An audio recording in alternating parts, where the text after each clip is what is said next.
কোচবিহারের ভেটাগুড়িতে নিশীথ প্রামাণিকের হাত ধরে বিজেপিতে যোগ দিল শীতলকুচির 100টি পরিবার সহ যুব তৃণমূল কর্মীরা। রবিবার রাতে ভেটাগুড়ি কেন্দ্রীয় স্বরাষ্ট্র প্রতিমন্ত্রী তথা কোচবিহার লোকসভা আসনে বিজেপি প্রার্থী নিশীথ প্রামাণিকের বাসভবনে তার হাত ধরে বিজেপিতে যোগ দেন 100টি পরিবার বলে দাবি বিজেপি নেতৃত্বের। জানা গেছে, শীতলকুচি বিধানসভা এলাকা থেকে বিজেপি বিধায়ক বরেনচন্দ্র বর্মনের নেতৃত্বে 100টি পরিবার এদিন বিজেপিতে যোগদান করেন। যোগদান শিবিরে কেন্দ্রীয় স্বরাষ্ট্র প্রতিমন্ত্রী ছাড়াও উপস্থিত ছিলেন শীতলকুচির বিজেপি বিধায়ক বরেনচন্দ্র বর্মন সহ শীতলকুচি এলাকার বিজেপি নেতৃত্বরা। এছাড়াও এদিনের এই যোগদান কর্মসূচিতে বেশ কিছু সংখ্যালঘু পরিবারের সদস্যরাও সামিল ছিলেন যুব তৃণমূলের কর্মীরাও বলে দাবি।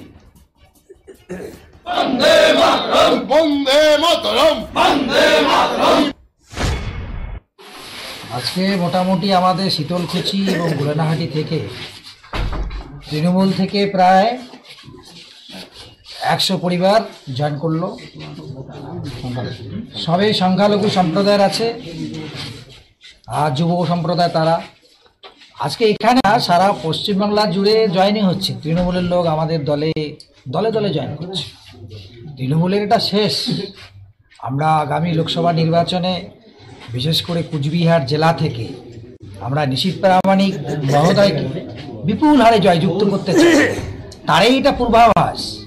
প্রতিদিন জয়েনিং হচ্ছে শীতলকুচি, গোলেনাহাটি, সারা কুচবিহার জেলা জুড়ে জয়েনিং চলছে।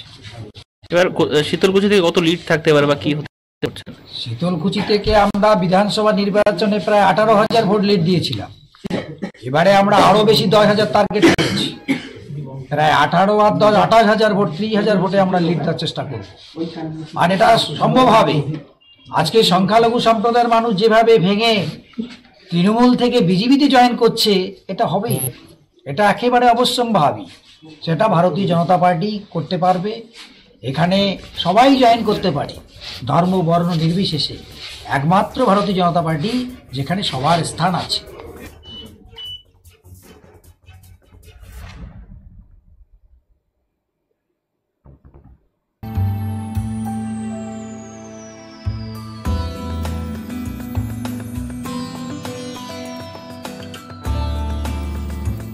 Hotel Poddar residency, RRN road, Canara ব্যাংকের বিপরীতে, কোচবিহার।